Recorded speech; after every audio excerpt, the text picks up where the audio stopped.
मगर उसकी सांसें बंद हो चुकी थी। शान आकर बाहर ही खड़ा हो जाता है। हाँ, वो अचानक ही गहरा सांस लेकर आँख खोल देती है। जबरान, वो ठीक है, चेक कर।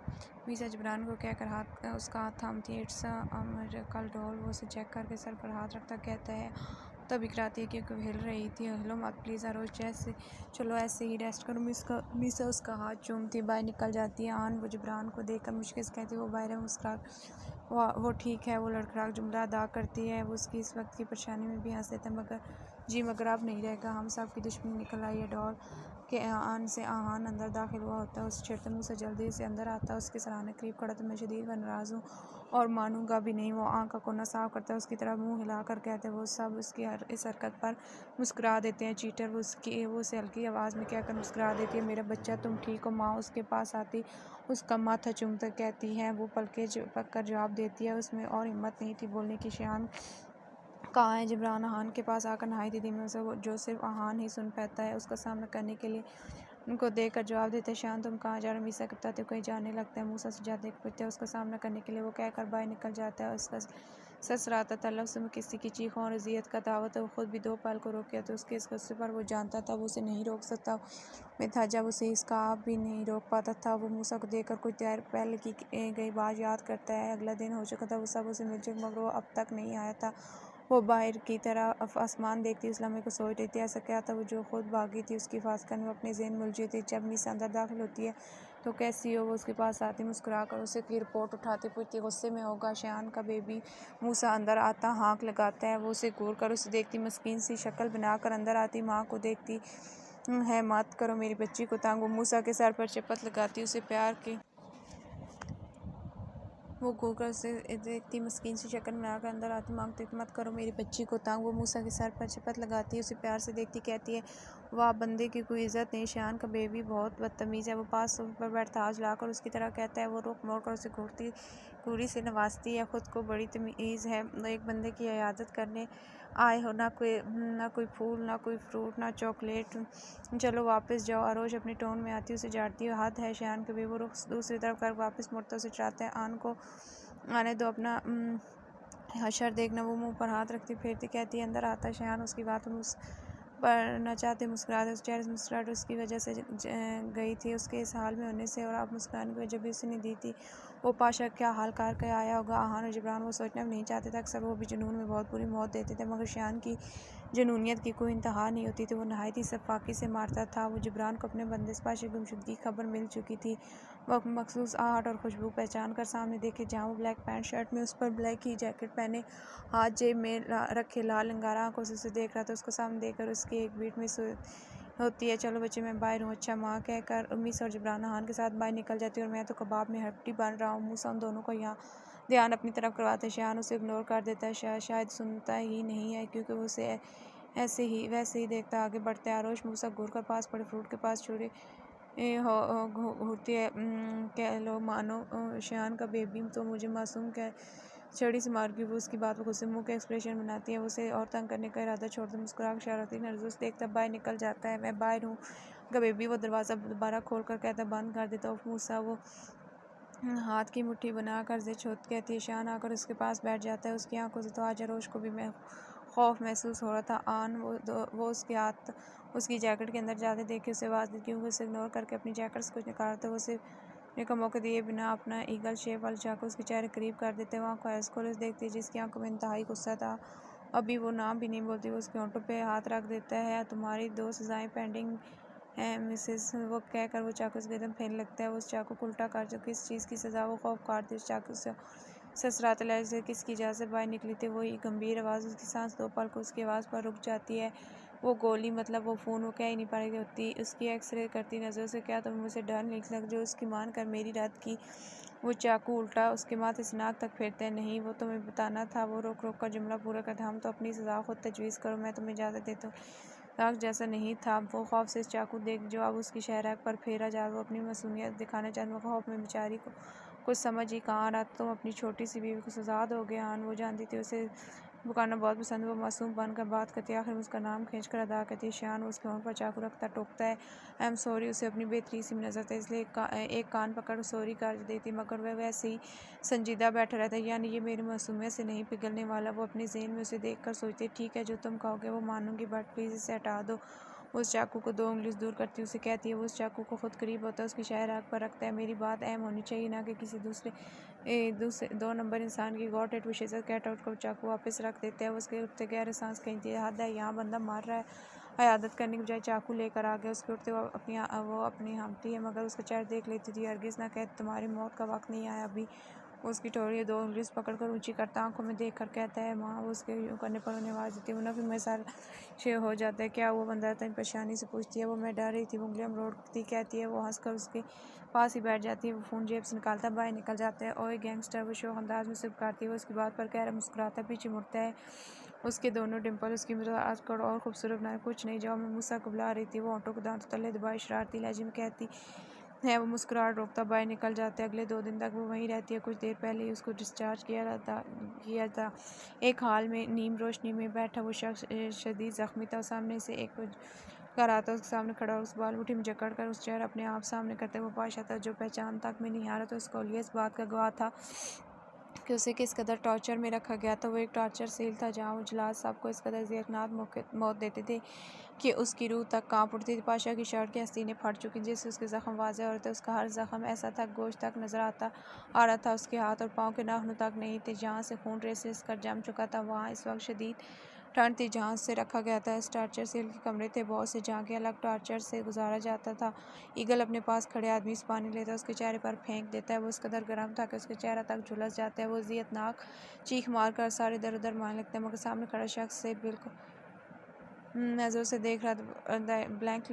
बिल्कुल ब्लैंक नज़रों से देख रहा है। वो अपनी जेब से अपना ईगल शेप वाला चाकू निकाल कर उसकी शायर आंख पर रखता है। वो जो यहाँ देख कर अब खौफ अब उसका चाकू दिखा जोड़ता है। वो चाकू ही तो कितनी शायर काट चुका था। ईगल मुझे माफ़ कर दो, मगर ईगल एक लम्हे उसकी गर्दन काट दे। फिर मेरे पीठ पीछे खेलने वाले को अंजाम उसके मुर्दा को देख कर फाके से कहता निकाल। उसका आदमी जानता था आगे क्या करना। उसको एक बोरी में डालकर लाता उस जगह रखता है जहाँ जैसे इंसान को रखा गया था। वो जो भी करते थे मगर मिट्टी में ही दफनाते थे। वो ये हक कभी किसी से नहीं लेते थे। वहाँ के 100 कब्रें थी जिनमें अब उसकी भी थी। वो बेड पर बैठी सामने खड़ी मिसा को देख जो उसका सामान पैक करे थे उसे दाता, मगर वो और अगर सवाल में उठती शायद कोमा में ही चली जाती। और ये उनसे कितनी बार कह चुकी, जिस पर वो अब जाकर राजी होते और डिस्चार्ज किया था। वो कपड़े चेंज कर चुकी थी, ढीला सा ट्राउज़र के साथ ढीला सा शॉर्ट फ्रॉक। वो कोई क्यूट सी गुड़िया मालूम थी, आंखों में गुस्से से जिससे चढ़ नाक और उसकी नकुश और खूबसूरत लग रही थी। मीसा वो जो उसका बैग का पैक करके अभी पलटी थी, उसकी आवाज़ देने पर सारे लाती मैं माँ के साथ जाऊँगी। वो अंदर आखिरी लफ्ज़ देख पूछती मीसा जानती वो क्यों कह रही है, मगर तुम जानती वो तुम्हें वापस लेगा, खुद को थकाने का फ़ायदा। जिब्रान अंदर आता है, इत्मीनान से कहता है, जिस पर वो सुलग उठती क्या मतलब हिम्मत है उसकी। इसकी बात पर वो सब के आंस देते हैं। बेटा हिम्मत तो बहुत है आपके शौहर नामदार में नहान अंदर आता अपना हिस्सा डालते हैं। पता नहीं कौन सी हिम्मत। मैंने कह दिया मुझे आराम करना है माँ। आखिर में उनकी दाई चाहती, मैं खुद यही चाहती हूँ मेरी जान में अपने साथ ही लेकर जाऊँगी। मिलना हो तो उसे कह देना आ जाए। वो भी खुशोक अंदाज में कहती है। वो भी उसको जानती कि उसको कहीं जाने के बाद शख्स ने कुछ इलम विश करते आ जाना था। कोई ज़रूरत नहीं है उस शौहर नामदार को आने की मुझे बात, और तुम अगर आना हो तो खाली हाथ नहीं आना। उशान को तसव्वुर करती कहकर आखिर मुँह सब कहती जो बेचारा भी आया था उसकी बात पर मासूम शक्ल बनाकर दे ठीक है मत आना। वो नाक से मक्खी उड़ाने वाले इंसान कहते भूखी। वो पास से फ्रूट उठा तो उसे कहते हैं अच्छा वैसे शौहर नामदार से बात क्यों नहीं करनी। आहान मोबाइल पीछे कर शान को कॉल कर चुका था। उसके फ़ोन उठाते हुए पूछता है क्योंकि वो कहते कहते रुकती है क्योंकि सब ये उसे आगे बोलने के लिए उकसाते हैं। मुझ मासूम को डराया उसने। वो नाराज़ सच में थी, मगर वो जानती थी उसकी इज़्ज़त चाहिए। वो सब जानते थे उन दोनों के बारे में, मगर यूँ उसे बेइज्जत तो नहीं कर सकते। हाय रे मासूमों की बेइज्जती कर दी। मूसा आत्मार्ता उसे कहते हैं जाने उसने कौन सा गुनाह सरज़द कर दिया। तुम हो पपे कुटनी जाल कुकड़ी की तरह वो तकिया उठाकर मारने की कोशिश करती है, मगर करा कर बाजू नीचे का यार ख्याल रखो। मूसा तकिया पीछे रख मीसा उसे पास पड़ी व्हील चेयर पर बिठाती है। वो अभी चल नहीं सकती ज़ख्म की वजह, जिसके लिए उसे घर पर ले जा रहे थे। माँ हम चले। वो उनका हाथ पकड़ के कहती है हाँ चलो। मूसा हमें ले चलो कहकर उसे बाहर को तीनों एक दूसरे को देखकर जो क्योंकि बेचारी वापस आने वाली थी। जिब्रान और मीसा आहान की हरकत देख चुके थे। वो उनके साथ उनके विला में आ चुकी थी। वहाँ अच्छे खासे मुलाजिम थे। उसे ये जानकर हैरत हुई थी कि उन सब के कमरे वहाँ अलग अलग वक्त इस मौजूद थी। जो शान का था वो नहायत ही शानदार कमरा था। इस विला की तरह उसके फर्नीचर से लेकर दीवारें भी ब्लैक कलर की थी। उसे माँ बेड पर बिठा कर जा चुकी थी। वो शदीद बोर हो रही थी, इसलिए सामने लगा एलसीडी ऑन कर देते हैं। माँ उसे रिमोट दे कर गई थी। उसके पास अपना फ़ोन भी था, जो अपनी मर्ज़ी का कुछ देख लेती है, अपनी फेवरेट। वो गुस्से से एलसीडी को घूर रही थी। शान सब कुछ सुन चुका तो वो जो लड़की से नाराज़ होकर वहाँ चली गई थी।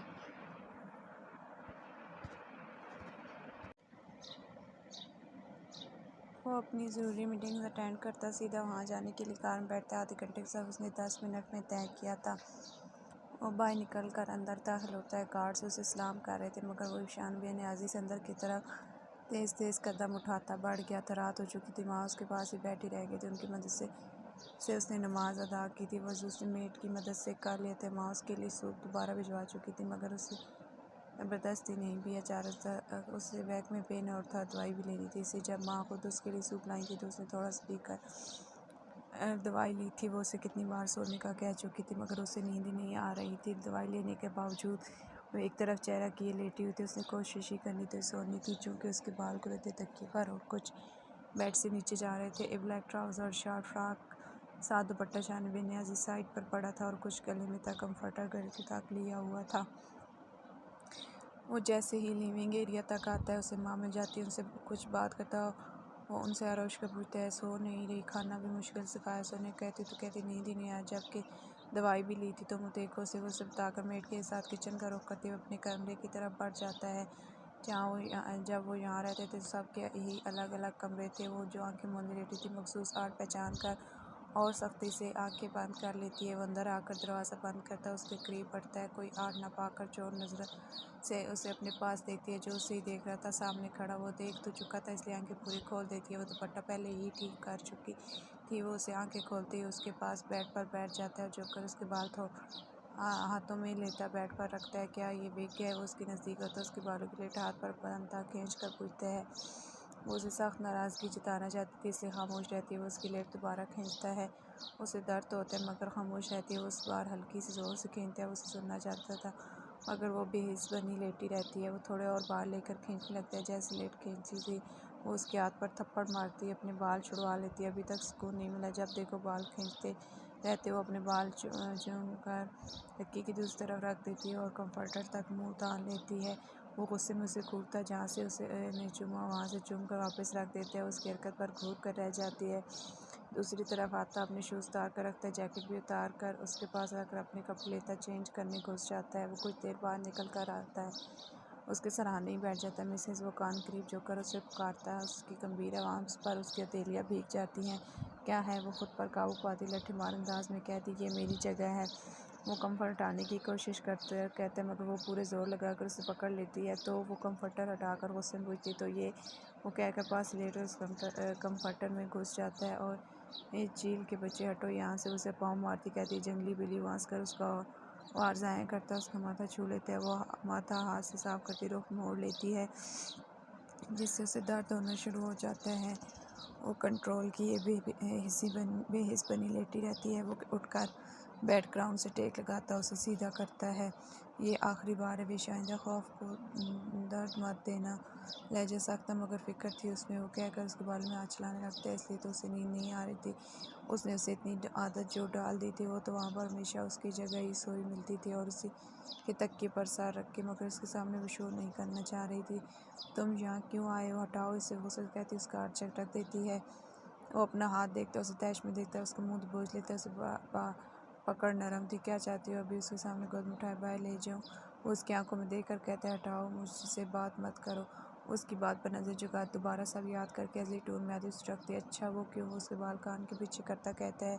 अब एक हाथ गाल पर रखा गया था, अंदाज मोहब्बत वाला था। उसके अंदाज पर ही खिल जाती थी, वरना उसने जो किया था वो कम नहीं था। हाँ, वो कहती नहीं थी, मगर वो जो उसने खुद के साथ किया वो उससे यकसन जान लेती तो ये भी ना करती। वो नाक फुलाकर चेहरा मोड़ लेती। वो उसे शिद्दत से पुकारता है, जिस पर उसकी एक बीट मिस होती। तुमने मेरे बाल खींचे? कितनी बार वो नाराज़गी जाहिर करती है, जानता हूँ, इसलिए खुद के साथ वो सलूक करने का दिल कर रहा है, जिससे तुम्हारा नन्हा सा दिल कांप जाएगा। उसके अंदाज में क्या था, कुछ समझे से अगला शिकवा भी कर देती है।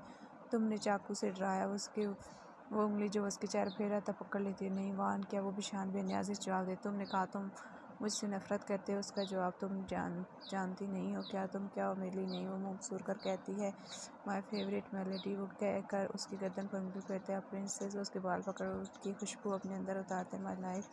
वो उसका हाथ दिल पर रखता है माय डियरेस्ट विश। वो इस पर उसका माथा छू लेता है। सबके बाद उससे शायरी से उसका हाथ चूम लेता है। तुम मुझे डराओगे नहीं। वो अपनी शर्तें मनवाने पर थी, मगर दिल में डर था अगर उसने उसका लाड़ न उठाया और रात क्या दे था मगर वो शायद भी उसे अनजान थी। प्रॉमिस। वो उसका हाथ थाम ग्रिप मजबूत करता कहता है गन से भी नहीं। वो पास पर जैकेट से लगती गन की तरफ इशारा करती है।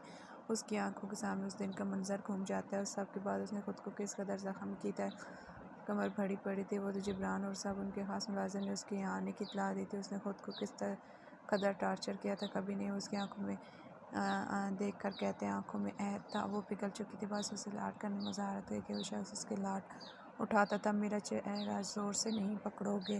वो अपनी थोड़ी सलाख कहती है कभी नहीं। वो कहकर थोड़ी चूम लेते अब सोचूंगी।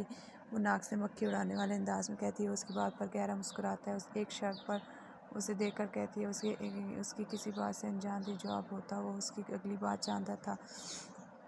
अपने डिम्पल दे दो, वैसे इतने प्यारे, उनकी ज़रूरत नहीं। अंदाज मक्खन लगाने वाला था, मगर वो दिल से कह रही थी सोचूंगा। वो भी इसकी तरफ जवाब देकर पास बैठकर उसके बालों में उंगलियां चलाने लगता है। फ़िलहाल तुम पर तुम्हारा प्रॉमिस पेंडिंग है मिसेस ईगल। वो उंगलियां चलाता उसकी आंखों तक झांक कहता कौन सा मैंने कोई नहीं किया। वो वाली नजर देख कर तुमने ये कहा था जो कहूँगा मानूंगी। वो उसके स्थान कई बात याद लाता है। अरे वो तो तुमने डराया था, हरगिज़ नहीं मानूंगी। वो सीधे हाथ झाड़कर मना करते देखते हैं। वो कहता उसकी आंखों पर हाथ फेरता है जिससे वो अपनी आंखें मूंद देती है। वो कुछ ही देर में सो जाती है। इस नींद आने तक कि उसकी उंगलियों का लम्स अपने बालों में आहिस्ता आहिस्ता महसूस होता रहता है। वो सुबह आंखें खोलती है, सुबह किरणें हर तरफ फैल चुकी थी। वो पास रखूँगा, कौन लेके जाते, फिर मेरी बेटी को देखूँगा। वो बैठ कर उस टेक लगाए बैठते, उनसे बात करते वक्त और उनसे कहते बाहर निकल जाते। वो पीछे बस अपनी बेटी के लिए दुआ करती रह जाती है। मानो खुद को अकेले कम अचानक घबरा जाती है। ये कौन सी जगह, मैं तो वहाँ थी माँ के पास, यहाँ उस पास देखो उससे बर्बाद। वो दर्द की वजह से चल भी नहीं सकती। वो बेड पर बैठी पाँव नीचे तो रख देती, मगर उसमें हिम्मत नहीं। आन साथ था तो वो याद करती है। आन वो वहीं से चीखती है। वो जो नीचे उसके लिए ब्रेकफास्ट बनाते उसकी चीख पर सब छोड़ता ऊपर भागते आन। तभी दो दरवाज़ा खोलता अंदर तक आन वो नम आवाज़ में सुखाती विश्व उसके करीब बैठता। उसका चेहरा तमक को फ़ौरन उसके सीने से लग जाती है। वो सही से बैठता है, उसके बाल सहलाता है। क्या हुआ, उसे चुप ना होता देख कुछ ना मुझे लगा मैं किडनैप हो गई। वो रोती हुई कहती है क्या किसी की इतनी हिम्मत है मेरी इजाज़त के बैतों में देख के भी। वो उसके ज़ख्म की फ़िक्र करते उसे पीछे करते, मगर हम कहाँ, मैं डर गई थी। वो रोना छोड़कर उसे घुटती कहती मिसेस ईगल को डरना नहीं चाहिए। उसके दिल की धड़कन डर से तेज़ होता देखकर मजबूत लहजे में कहता है हाँ उसे कहीं भी ले जाओ और इंसान डरे भी ना आता है। वो मुबसुर कहती है। वो उसके यूँ कहने पर मुस्कुरा देता है। हम कहाँ हैं। वो यहाँ वहाँ देख कर पूछती है सामने विंडो थी जहाँ दरख्त जंगल। वो या एक लफ्ज़ से जवाब देता है क्या है, मजाक नहीं करो बताओ। कहकर उसे देखती है जहाँ से तुम मजाक नहीं कर रहे। वो आंखें बड़ी किए पूछती तुम लगता है मजाक करता हूँ। लहजा अचानक सर्द होता, मगर उसका हाथ अपने हाथ पर देख कर वो नरमी नज़र में दोबारा आ गई थी। नहीं, हम यहाँ क्या कर रहे हैं, शेर की गज़ा बनने आए। वो डर कर उसका हाथ थामती नजर यहाँ वहाँ करती कहती है। वो उसकी बात पर गहरा मुस्कुरा दे चलो उठो चेंज करो। वो खड़ा होकर उसका दूसरा हाथ भी थाम लेता है। मेरे कमरे वो उसे चेंजिंग रूम ला कर बिठाते उसे देख कर कहती है। वो अपनी कबर्ड खोलकर ट्राउज़र शर्ट निकाल देता है। तुम्हारी ड्रेसेस बड़ी हैं इसलिए ये पहनो। वो कपड़ा लाकर उसकी गोद में रखता घुटनों पर बैठ कर कहते हुए जानती हो सारी फ्राक थी, कल भी खुले से कपड़े मिसन दिए थे, सर्दी लगेगी। वो सूट देकर कहती है बिल्कुल नहीं। वो उसका वो आज जिस पर पट्टी बंदी थी वो पकड़ कहते हैं हाँ ठीक है। वो पट्टी पर उंगली फेरता पूछते हैं हाँ। वो हाँ में सर लाते थे। पाँव वो आज चुप पाँव पकड़ने लगते हैं, मगर पीछे कर उसे को देखने दो विश। वो पाँव पकड़ उसे कहता जख्म देखता है जो भर चुका तो फिसकता खड़ा होता है। चेंज करो, मुझे आवाज़ दे देना, मैं बाहर हूँ। उसकी आँख में देख कर कहता बाइन जो वो चेंज करती उठने की कोशिश करती, मगर बेसुदा रूम खुलाकर उसे आवाज़ देती है जो उसकी कार पर अंदर आ जाता है और हाथ थाम कर सहारा देता बाहर लाता है। हम यहाँ क्यों आए हैं। वो बेड पर बैठ कर पूछती है आपने अपना वादा पूरा करना है इसलिए। वो शूज़ उठाकर उसे पहनाता कहते तुम मेरे जूतों को हाथ क्यों लगाते हो। दाम कर हटाती कहती वो सर नीचे करके हंस देता है। हर्षो मुझे वापस ले जाओ मिस्टर गैंगस्टर। वो उसकी ठोड़ी पकड़ ऊपर करती हुक्म देने वाले अंदाज में कहती चुंटी का बहादुर नहीं हो गया। अंदाज मजाक उड़ाने वाला था। मुँह खोल कहती है उसकी शक्ल देखकर सर झटक कर कहकल गाते हुए सर नीचे करके नाराज़ हो जाती है। उठो ब्रेकफास्ट करना है। वो खड़ा होता देख हाथ सामने करता है। वो लट्ठमार अंदाज में उसका हाथ थामती खड़ी होती है। उसे सहारा देकर बाहर लाता है। वो डाइनिंग टेबल पर बैठी किचन की तरफ देख रही थी, तभी वो ट्राली लिए बाहर निकलता है और टेबल तक आकर सारी प्लेट्स वगैरह टेबल पर रखता है, चेयर खिसका कर बैठ जाता है। वो एक गोल टेबल थी जिसके इर्द गिर्द 4 कुर्सियाँ रखी गई थी। नीचे पीछे 2 कमरे थे और सामने लिविंग एरिया बना जहाँ काउच रखा गया था। उसके सामने एक टेबल थी, सामने शीशे के दरवाजे थे जिन्हें खोल कर रखा था। साथ ही सफ़ेद पर्दे, वो इतना बड़ा नहीं था मगर नहायत खूबसूरत और खूबसूरत सजाया गया। तो उसे अपने हाथों से ब्रेकफास्ट कराकर हाथ की ड्रेसिंग करता है, उसे आइटमें लेती, उसका हाथ पकड़ कर दिल पे लगाते थे, उसे मुस्कुरा कर देखता रह जाता है। बाकी सब कहाँ है? वह उसे ब्रेकफास्ट कराने के बाद काउच पर लाते, उसे दवाई देकर गिलास सामने रखता। जो आस पास देखती पूछी यहाँ और कोई नहीं है? विशु उसे घूरकर सही बैठने का इशारा करता, जवाब देता। वो के पास LCD का रिमोट लाती, मुझे फिल्म देखनी है। उसके साथ बैठती उसे देखकर कहती है, देख लो। वो लैपटॉप सामने उठाकर उस पर और खुद पर अच्छी तरह उड़ा कर दोबारा उठाकर काम शुरू कर देता है। वो मसरूफ़ अंदाज में जवाब, मेरा फ़ोन दो। वो हाथ आगे करके मांगते हुए यहाँ नहीं है। विशु उसकी नज़र लैपटॉप की स्क्रीन पर और हाथ तेज़ टाइपिंग करने में मसरूफ़ थे। तो कहाँ है? देखो। वो जला कहती है, कौन सी देखनी है? वो स्क्रीन से नज़रें हटाकर उसे देखते पूछते हैं। वो ठोड़ी पर हाथ रख सोती है, उसकी हरकत पर गहरा मुस्कुराहट दिल जले हुए खुश होकर कहती है। वो सारा अपना फ़ोन निकालता उसे फिल्म दिखा कर देती है। उसके पास होती कंधे पर सर रखी फिल्म देखने लेती। वो एक नज़र उसे देखने अपने काम पर लग जाते। एक घटना को कहते सुन दी तो उसको खाने का दिल का मौका कभी भी बीच में उठती नहीं थी और अब तो उठ भी नहीं सकती थी। वो फिल्म पॉज करते उसे देखती है। जब भी अपने काम लगता है वो उसकी नज़र तपिश खुद पर महसूस करता। रुख मोड़ कर उसे देखते थे। कुछ चाहिए उसे हमें जो खुद पूछ जाए वह जब साथ रहते हो तो उसके साथ लैपटॉप सामने रखकर किचन चल जाता है। कुछ लम्बा बाद हाथ में चॉकलेट का जार लिए हुआ निकलता है। यम्मी वो उसे जार लेकर खुश होकर कहती है। वो मुस्कुराकर वापस बैठ जाता है। जल्द खुद से अटैच कर चुका था। फिल्म काफ़ी सीन चला जिसमें काजल का हाथ पकड़े खड़े थे। उफ बुढ़े अंकल छोड़ दो ना हाथ, वो इंतज़ार कर रहा है, ट्रेन गई तो नहीं आनी। वो मुँह चम्मच निकाल कर देखती कहती है। उसके बाद पर उसकी तरफ मतवज्जा होता है। पूरी ऊँचा करके बैठी थी जिससे अभी भी आवाज़ सही सुनाई देती है। या हो भागो आकर कहती, हाथ हवा में मार दी। ये खामोश करके किसका दुख सकता तो विश कद पर उसका हाथ नरमी से नीचे करता उसे डांटते हुए खामोश रहो। वो पूरी तरह उसमें डूब चुकी थी, इससे उसे हाथ छुड़ाती कहती है। वो आगे होकर फिल्म उस कर देते उसकी हरकत वो घूर गई। क्या है अंदाज़ मत, क्या तुम पहली बार देख रही हो? हाँ तब भी जख्म ताज़ा है, दुख जाएगा। उसे सही से अपने सामने समझाने अंदाज में कहता है, अच्छा ना देखने तो मेरा फेवरेट सीन।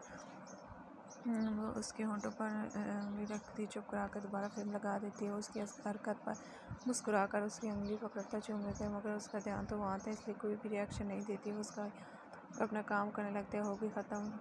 वो फिल्म ख़त्म होती ही गहरी सांस लेती कहती, अच्छी बात है अब आराम करो। उसे फ़ोन का अपने साथ साइड रखता है, उसके सर कंधे पर रखता कहता मगर मुझे नींद नहीं है। उसकी उंगली से खेलती बच्चों की तरह कहती आ जाएगी। इतलाता कहते हैं। ऐसे ही कुछ देर में वो सो जाती तो उसे आराम से लाकर शाल से पूरा से ढामता पाँव टेबल पर रखता ईजी होकर दोबारा काम मसरूफ़ हो जाता है। लिविंग एरिया में बैठा फ़ोन पर कुछ टाइप कर जब मुँह आता उसके पास दब करके बैठा उसकी हरकतों को घूर कर इसलिए उसका तो फ़ोन बंद करता है। तेरी पेशी है आज। वो जबरान का देखते तो उसे आँख मार कहता है। उसके बाद पर आँखें सिकड़ता है। मैंने कुछ नहीं बताया, इस जलाद को सब पता होता है। दोनों हाथ खड़े कर कहता है। वो सर थाम बैठ जाए, वो जानता था कौन सी बात कर रहा था और सामने बैठता है पुकारता है। वो सर हाथों से निकालो देखते मगर सुन अंदर जितना हैरान था खुश जबरान उसका चढ़ाता है। उसका कंधा थपथपाता पाने का मूसा से शरारती उसे देख रहा होता है। वो शाम के वक्त उठ बैठती है। वो हाँ अकेली से होती मगर सामने शान का लैपटॉप पड़ा तो वो हाथ नीचे आकर साथ लेती उठ बैठी। शायद आवाज़ आती है। वो बाल एक हाथ से सही करने की कोशिश कर मगर नियत तो ये बाल को चौक कैसे लगा लेती है। शाह साफ करता बाहर निकलता है और उसके पीछे आ खड़ा होता है। उसके साथ चुप करा के कहते फ्रेश हो जाओ फिर एक्सरसाइज करवानी है। उसके हाथ थाम कर खड़ा होता अंदर ले जाते कहते हैं। उसके बाद पर सर ला देती है। वो 2-3 हफ्ते उनको यहाँ आए वो उसे 2 दिन में दो बार एक्सरसाइज करा कर उसे इतना कर दिया था कि उसे चलने की सारी ज़रूरत नहीं थी। हाँ बस उसकी इंस्ट्रक्शन के मुताबिक वो आराम से चलती थी। वो इस वक्त भी एक्सरसाइज साथ खड़ा था हाथ थामने के लिए। महविश अपने मामा बाबा के साथ बैठी थी। क्या बेटा हम हाँ कर दे। उसके बाद उस देख भी वो साथ जो आग उनको कह देती है, बेटा सो वहाँ पहले भी आरोश है, पहले हमें इनकी तफ्तीश करनी चाहिए कैसे उसके बाद वो ठीक है। अल्लाह का शुक्र हमारी बेटी बनने की वजह से महफूज एहसान उनका इतनी मोहब्बत से इस खातून ने बात की और आरोश को मेरा बच्चा मेरी जान कह रही थी। मुझे लगता है अल्लाह का नाम लेकर हाँ कर देनी चाहिए। उसकी वालदा अपने शौहर समझाने वाले अंदाज में कहती हैं, जैसे रोज के साथ ज़बरदस्ती रिश्ता जोड़ा और इतनी दूर मेरा दिल नहीं मानता। वो महविश को देखकर कह रहे थे वो उनके पास बैठी होंगे। इस शख्स ने फ़ोन किया और बस यही कहा अपनी अम्मी को धोखा उसके पास उनका नंबर नहीं होगा। बस उसे क्या सुनना चाहते नहीं, बस उसने फ़ोन कहकर किसी को दिया था। वो जैसे लाई थी। अब्बू भी उसके मौजूद थे। उन्होंने उसका रिश्ता मांगा तो ये भी कहा था कोई ज़बरदस्त जैसे हम ऐसे नहीं लाएंगे। इससे वो खुश हुई थी कि उस शख्स को इसकी फैमिली की जॉब की इतनी अहमियत है। हाँ, और भाई ने कहा ना वो महफूज है, वो खुद ही अब वो वहाँ रह रही है, उसने ही भेजा है। मैं कहती हूँ कि जब फ़ोन आया हाँ कर दीजिए, आगे अल्लाह मालिक। वो कहकर मैं उसको लिए बाहर निकल जाऊँ। पीछे रोश के वालिद को फ़ोन करके मशवरा कहते हैं से तो उनकी भी अच्छे से बात हुई थी, उन्हें एतराज़ नहीं था, मगर उन्होंने इतना कहा था कि उससे कहो यहाँ आकर बात करें, जिससे उन्होंने कल उन्हें फ़ोन पर बता देता। उमान वो सोने के लिए अंदर आई थी। वो घर के बेड जितना नहीं था। मैं नहीं रहूँगी यहाँ, मैं कहाँ सोऊंगी। उसे तुझे बेड पर अब अपने जूते उतार कहती है कि अब क्या हो। वो जूते रेक में रखता हुआ हाथ होगा फिर बे को बेड जितना छोटा है। चाहते हो मैं खामोश रहूँ तो जाओ दूसरे कमरे में। वो पल्लू उठाकर उसे मारती खुद बैठ जाती हूँ। मगर एक नज़र बाहर देखा खामोश था। बस कहता है तो इतना ओके, ये कहकर वो पल्लू लेता बाहर निकल जाता है। पिल्लू लेता बाहर निकल जाता है। वो जो खुश हो रही थी कि उसने उसके बाद मान लेटने कुछ देर बाहर यहाँ के बाहर अंधेर तक जंगली जानवरों की आवाज़ें आती। खौफ से उठ बैठती। वो पीछे मुड़कर देखने की कोशिश नहीं करती। इस डर की वजह से उसे कई बार उसकी मौजूदगी अपने पीछे महसूस होती है। वो डर कर जूते भी होती कि कोई उसके पाँव न पकड़ता। भी एक जोरदार दहाड़ने की आवाज़ आती है। अब उसकी बस हो गई। चीख मार कर बाहर निकलती है। दूसरे कमरे में दाखिल होने से पहले से वो बाहर काउच पर सोते नजर आता है। वो उसके पास भाग कर जाती, पूरी लिपट जाती। वो जो सोच वो बस गुस्सा करेगी। उसे सार में लेता नरमी से तब तुम जान कर छोड़ कर आए। वो सुनसु करते उसने छुपी वो गहरा मुस्कुरा देता है। मुरझाल दिए बिना उसके बाल सलाता रहता है। हिरजी उसे खामोश देखकर उसके सीने पर मुक्का मारती कहती है। वो खुद पर गिराकर शाट डाल देता है। वो रोते रोते ही सो जाता। वो बस आंखें बंद किए लेटा था। उसकी धीमी धीमी सांसों की सुन के आँखें खोल देते उसे बोटी तो वैसे ही सो रही थी। उसके बालों से घेरा था। वो नाराज़गी से उठकर अपनी बाल छुड़ाती अंदर कमरे में घुस जाती है। उठकर बैठता फ़ोन उठा लेता है जो उसके अंदर जाने पर रिंग कर दो। कमरे में अब डर रही थी। वो रात को ही अक्सर डरती तो वॉशरूम में जाकर मुंह पर छींटे मारती। मिरर में खुद को देखती है और आंखें बंद कर देखती है। उसको बैंडेज कल एक लड़की ने आकर चेंज कर दी थी। वो बाहर निकल कर ड्रेस लेटी चेंजिंग रूम में घुस जाती है। वो बाहर खड़ा कॉल पर बात कर तो सब उसके कहने से ही तो जिब्रान से उसे उनके वहाँ आने की दावत कब बता चुके थे। जिसपर कुछ सोचते उसने हाँ कर दी थी। फिर एक दो और बातें करता फ़ोन जेब में रखता अंदर आकर दरवाज़ा बंद कर देते हैं। रूम के साथ एक दरवाज़ा खोलता अंदर बढ़ जाता। अंदर एक स्विमिंग पूल था। वो एक बड़ी सी जगह थी। आगे बढ़ के एक और दवा से एक्सरसाइज एरिया था। वो सबसे पहले वहाँ जाकर चेंज करते स्विमिंग पूल में जंप करते हैं। उसे यह ठंडी सर्दी में स्विमिंग कर रहा था। वो चेंज कर कपड़े पहनती बाहर निकलती है। ग्रे ट्राउज़र ब्लैक शर्ट वो कमीज से जोड़ा जो थोड़ा सा खड़ा और जिसकी वजह से कोई लिट्टे यहाँ वहाँ से निकल गई थी। उन कपड़ों में उछाल उठा कंधों पर पा लेती